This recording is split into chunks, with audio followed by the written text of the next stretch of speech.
ఆంధ్రప్రదేశ్ అసెంబ్లీలో తిరుమల లడ్డు మీద రేపు చర్చించాలి అని చెప్పి ప్రభుత్వం నిర్ణయం తీసుకుంది. శాసన మండలిలో చర్చించండి అని చెప్పి వైసీపీ అడుగుతూ ఉంటే ప్రభుత్వం అంగీకరించలేదు. అసెంబ్లీలో అయితే చర్చించి ముఖ్యమంత్రి ప్రకటన చేస్తారట. మరోవైపు మాజీ ముఖ్యమంత్రి వైఎస్ జగన్మోహన్ రెడ్డి గారు రేపటి నుంచి 2 రోజుల పులివెందుల పర్యటనకు వెళ్తూ ఉన్నారు. రేపు సాయంత్రం పులివెందుల చేరుకునే వైసీపీ అధినేత అక్కడ ప్రజా దర్బార్ నిర్వహించి రాత్రి అక్కడే బస చేసి ఎల్లుండి అనగా 25వ తేదీ వేంపల్లి మండలం నందిపల్లిలో జరిగే నందీశ్వర ఆలయంలో జరిగే ఒక విగ్రహ ప్రతిష్ట కార్యక్రమానికి జగన్మోహన్ రెడ్డి గారు హాజరు కాబోతూ ఉన్నారు. నందీశ్వరాలయం శివాలయంలో విగ్రహ ప్రతిష్ట జరగబోతూ ఉంది.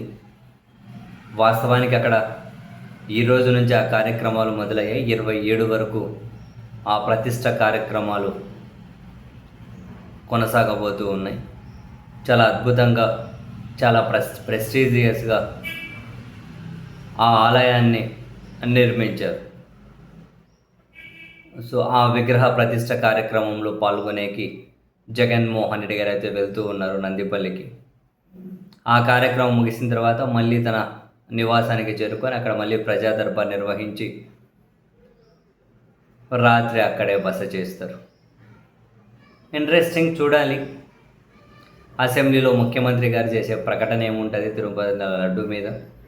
మండలిలో వీళ్ళు చర్చకు అనుమతిస్తారా, చర్చ జరుగుతుందా, అండ్ అసెంబ్లీలో చర్చ జరిగిన తర్వాత ఎన్ని ప్రశ్నలకు వీళ్ళు సమాధానాలు వదిలేస్తారు, ఆ తర్వాత వైఎస్ఆర్ కాంగ్రెస్ పార్టీ ఏ విధంగా స్పందిస్తుంది, ఆ తర్వాత జగన్మోహన్ రెడ్డి గారు కూడా ఏమైనా మీడియా సమావేశం పెట్టి అసెంబ్లీలో జరిగిన చర్చ మీద ఏమైనా స్పందిస్తారా.